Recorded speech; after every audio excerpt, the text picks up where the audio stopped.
Ryan Reynolds here from Mint Mobile. With the price of just about everything going up during inflation, we thought we'd bring our prices down. So to help us, we brought in a reverse auctioneer, which is apparently a thing. Mint Mobile Unlimited Premium Wireless. How to get 30, 30, bit to get 30, bit to get 20, 20, 20, bit to get 20, 20, bit to get 15, 15, 15, 15, just $15 a month? Sold! Give it a try at mintmobile.com/switch. $45 upfront payment equivalent to $15 per month. New customers on first 3-month plan only. Taxes and fees extra. Speed slower above 40 gigabytes. See detail. Walmart Plus members save on meeting up with friends. Save on having them over for dinner with free delivery with no hidden fees or markups. That's groceries, plus napkins, plus that vegetable chopper to make things a bit easier. Plus, members save on gas to go meet them in their neck of the woods. Plus, when you're ready for the ultimate sign of friendship, start a show together with your included Paramount Plus subscription. Walmart Plus members save on this plus so much more. Start a 30-day free trial at walmartplus.com. Paramount Plus Essential Plan only. Separate registration required. See Walmart Plus terms and conditions. The land down under has never been easier to reach. United Airlines has more flights between the U.S. and Australia than any other U.S. airline, so you can fly nonstop to destinations like Sydney, Melbourne, and Brisbane. Explore dazzling cities, savor the very best of Aussie cuisine, and get up close and personal with the wildlife. Who doesn't want to hold a koala? Go to united.com/Australia to book your adventure.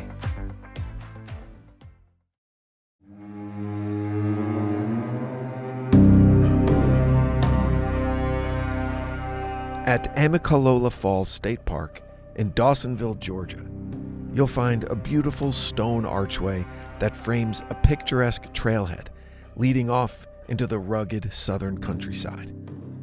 Beside that archway stands a sign that lets you know that if you follow the trail in front of you, you're 8.5 miles from the peak of Springer Mountain, Georgia. What's so important about Springer Mountain that its approach, more than 8 miles away, is worthy of a fantastic piece of stonework and a big sign letting you know that you've arrived? Springer Mountain represents the start of the Appalachian Trail, that majestic nod to the natural beauty of the eastern United States, a trail that winds its way through 14 of those states and over 2,000 miles until it reaches its northern terminus on the peak of Mount Katahdin, the highest mountain in the New England state of Maine. The average time to hike the entire trail is just under 6 months. But the difficult part might be the very end, actually summiting the foreboding Mount Katahdin, because to do so just might bring down the wrath of a capricious and vengeful deity who claims the mountain as his own. Welcome back to The Devil Within. You're listening to The Protector of the Peak.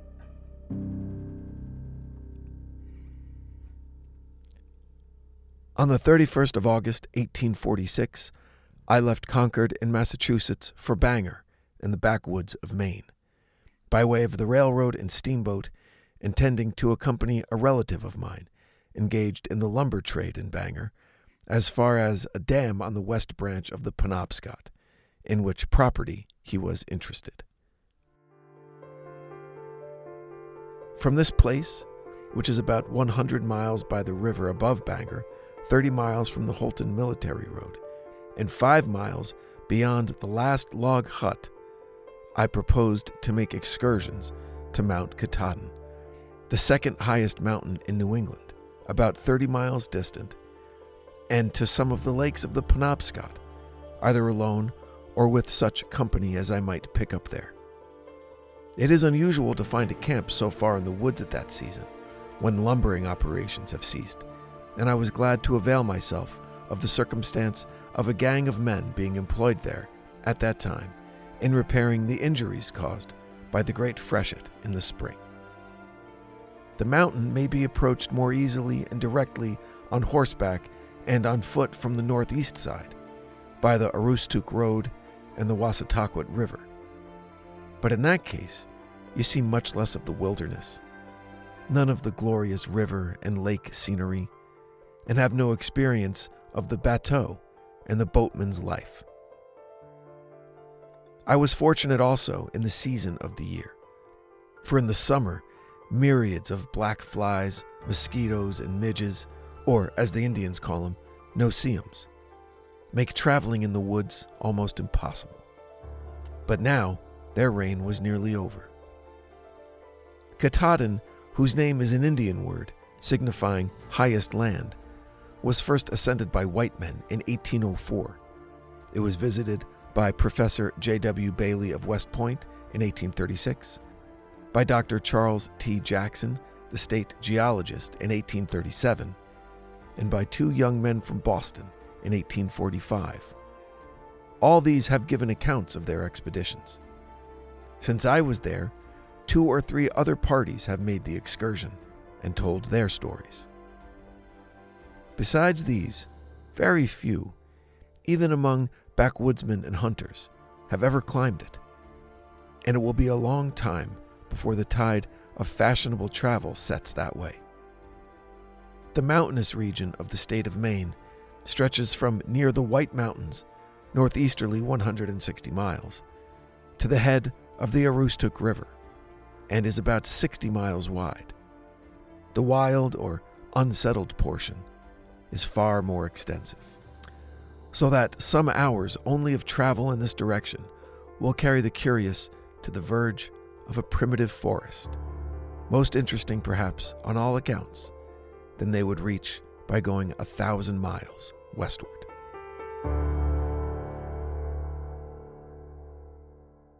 These are the words of the great American essayist, philosopher, poet, and naturalist Henry David Thoreau. His collection of 3 essays entitled The Maine Woods was published in 1864, 2 years after his early death from tuberculosis, and included as the first essay a piece entitled Katahdin, spelled in the original Abenaki translation as Ktaadn. These first 2 paragraphs that I just read relay the near childlike curiosity and excitement of Thoreau as he begins his journey even further into the wilderness than his time at Walden Pond, which in actuality was only 1.5 miles from his home. To Thoreau, Maine was like visiting another planet. One of his goals for the trip was to reach the summit of Mount Katahdin. To help ensure achieving that goal, Thoreau hired local guides from the Penobscot Nation, the Native American tribe that had lived on the land for more than 11,000 years. The Penobscot were named by the first Europeans to come to the area in hopes of establishing a relationship in the lucrative fur trade. The Europeans wanted to send pelts back home, and the Penobscot wanted metal axes, guns, and iron or copper cookware. But the name Penobscot was, well, those first Europeans did the best they could. The original name in the original Algonquin dialect contains sounds that don't exist in English or any of the Romance languages. So they settled on what they could understand, and we have the name Penobscot. Unfortunately, Thoreau's attempt at the summit ran into some trouble. Despite it being the end of summer, the weather on the mountain was always unpredictable, and it suddenly turned bad. His guides refused to continue. But Thoreau was determined and went on alone. With visibility reduced to 0 because of a thick, heavy fog, Thoreau was soon forced to turn back.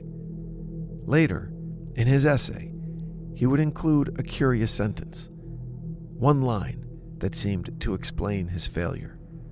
He would write, "Pamola is always angry with those who climb to the summit of Katahdin." Pamola? I'm not even sure how to pronounce it. Pamola, Pamola. Again, I'm not sure, so I'll go with Pamola. Pamola. Now, what was Thoreau talking about here? Who is Pamola? And why are they angry with people who try to reach the summit of Mount Katahdin?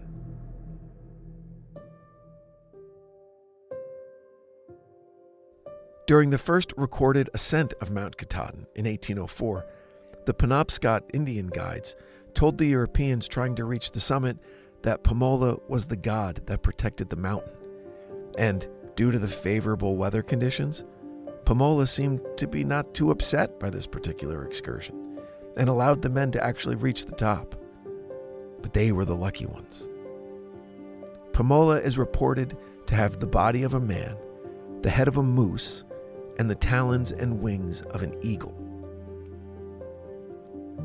Pomola is also massive in size, with wings that cause the gale-forced winds of the mountain and blinking eyes that cause the lightning in the sky. And though Pomola has been reported to take human captives, he generally imposes his protective will over Katahdin by creating weather conditions that make it impossible to complete the ascent.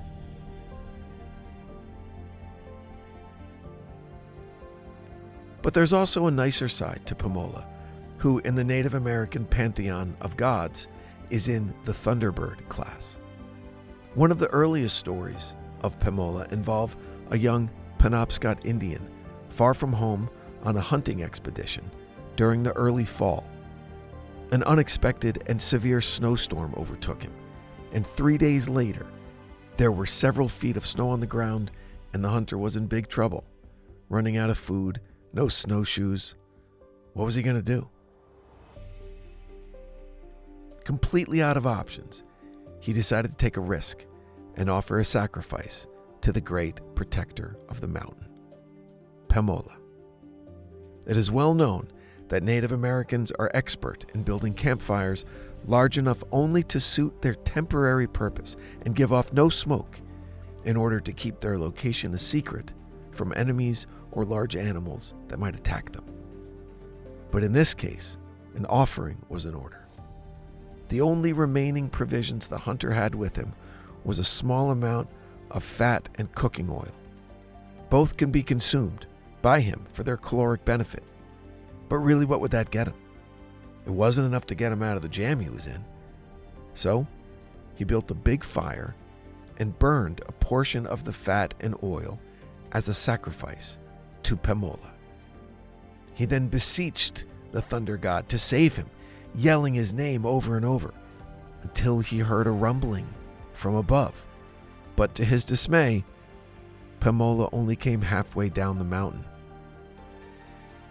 Knowing it very well might mean his death, the hunter sacrificed his remaining fat and oil and again called out to Pomola for deliverance.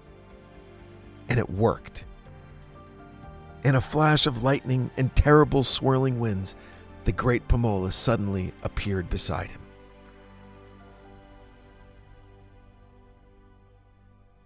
The young hunter stood tall beside the Thunderbird god and welcomed him as a partner to get warm by the fire. This invitation greatly pleased Pomola, especially being referred to as a partner. For that graciousness, the young hunter was not devoured, as all other humans had been when they called upon Paloma for assistance. Instead, the god of the mountain decided to save the hunter. He placed the young man on his great shoulders and flew off. The hunter asked, "Where are you taking me, great protector?" And Pomola replied, "I will take you to the mountain, where you will be safe and happy."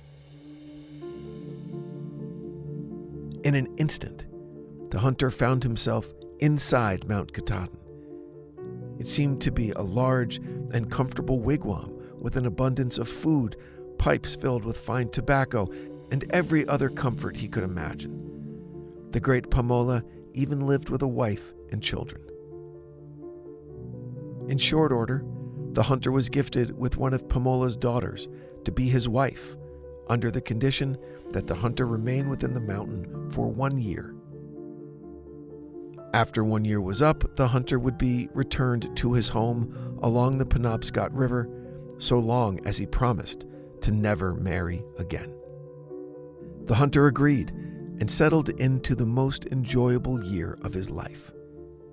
But he longed for home, and once the year was up, Pomola was good to his word, and the hunter rejoined his tribe.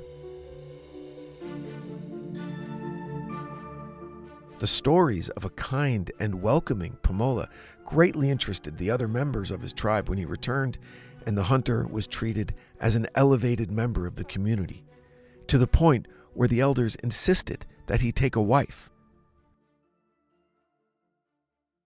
Walmart Plus members save on meeting up with friends. Save on having them over for dinner with free delivery with no hidden fees or markups. That's groceries plus napkins plus that vegetable chopper to make things a bit easier. Plus, members save on gas to go meet them in their neck of the woods. Plus, when you're ready for the ultimate sign of friendship, start a show together with your included Paramount Plus subscription. Walmart Plus members save on this plus so much more. Start a 30-day free trial at walmartplus.com. Paramount Plus Essential Plan only. Separate registration required. See Walmart Plus terms and conditions. Ah yes, the magnificent Trolley Sourbright Crawler, also known as Trollicus brightolus. The worm's captivating neon colour makes it an easy gummy prey. Trolley! It's a surprisingly sour, invitingly chewy, staggeringly snackable species unlike anything else found on this planet. Eat me! Delicious. Visit Trolley.com to shop now. Trolley, eat me! This episode is brought to you by State Farm. You might say all kinds of stuff when things go wrong, but these are the words you really need to remember. Like a good neighbor, State Farm is there. They've got options to fit your unique insurance needs, meaning you can talk to your agent to choose the coverage you need, have coverage options to protect the things you value most, file a claim right on the State Farm mobile app, and even reach a real person when you need to talk to someone. Like a good neighbor, State Farm is there.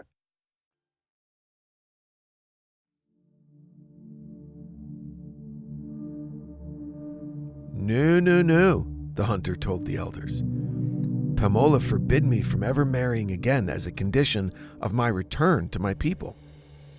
But the elders wouldn't take no for an answer. A man as strong and wise and experienced as the young hunter simply must be married for the good of the tribe.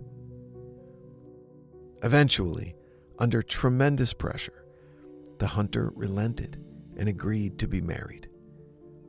The ceremony was beautiful and respectful. Bride and groom were happy, devoted, and intent on being a source of great strength for the tribe in the years to come. But on the morning after the wedding, the hunter was nowhere to be found, and he was never seen again.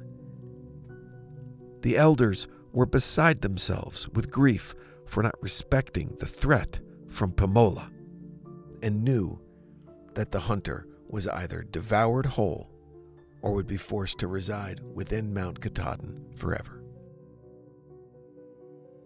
The young bride, however, was having none of it. She felt that her new husband just decided he didn't want to be married and ran off to live alone as a wandering hunter. She denied the very existence of Pamola and made her resentment known. She proclaimed that she wouldn't believe in Pamola until she could see him with her own eyes. Well, guess what? One day, as she was walking along the Penobscot River, the great Pamola appeared, riding a gust of wind so strong that the mighty river reversed direction for an entire day. The bride was taken to Pamola's home, where shortly, so she would never again doubt the god's existence, she became pregnant with the child of the thunder god.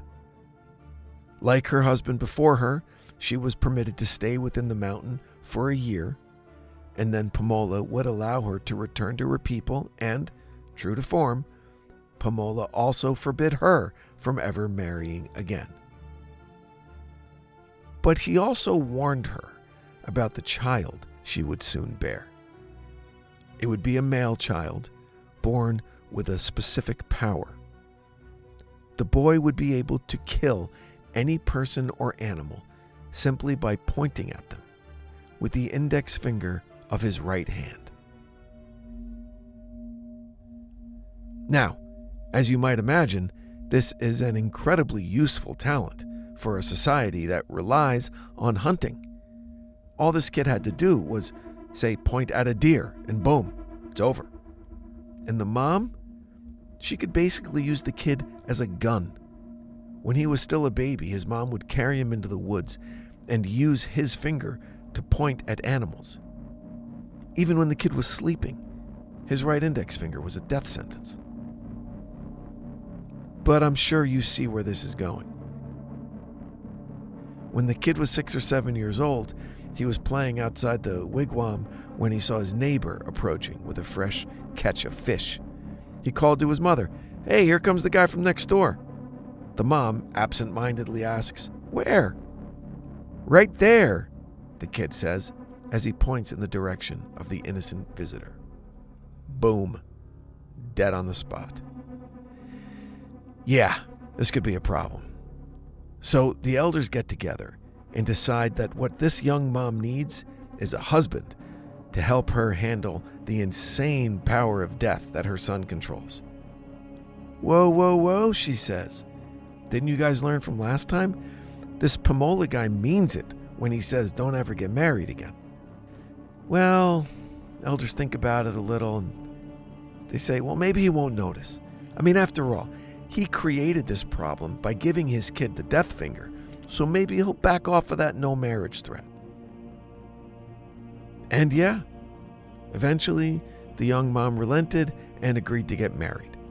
And yep, the next morning, she and her kid had disappeared forever. So I guess, what? Problem solved? Quick question. What if the kid pointed at Pomola? Isn't that kind of how Medusa was killed? She looked at her own reflection in Perseus' shield and turned herself to stone?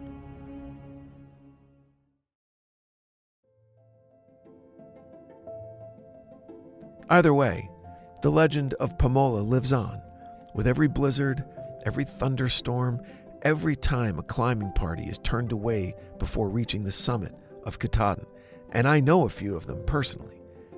Every time the lightning in northern Maine illuminates the placid surface of the Penobscot River. Who knows? Maybe it's Pomola angered at the gall of some silly human for thinking they could reach the top of his mountain. Or maybe he's just warning someone about getting married. Thanks for listening. Make sure you're following The Devil Within so you never miss an episode. Also, you can check out our socials at The Devil Within Pod on Instagram, Facebook, and TikTok. Until next time, stay safe out there. The Devil Within is a Cloud 10 Media production, recorded live at Bel Air Studios in Los Angeles, California. Written and produced by Brandon Morgan. Executive produced by Sim Sarna. Our post-production supervisor is Bruce Whitkin, who also provided original music for this episode. For The Devil Within, I'm your host, Brandon Morgan.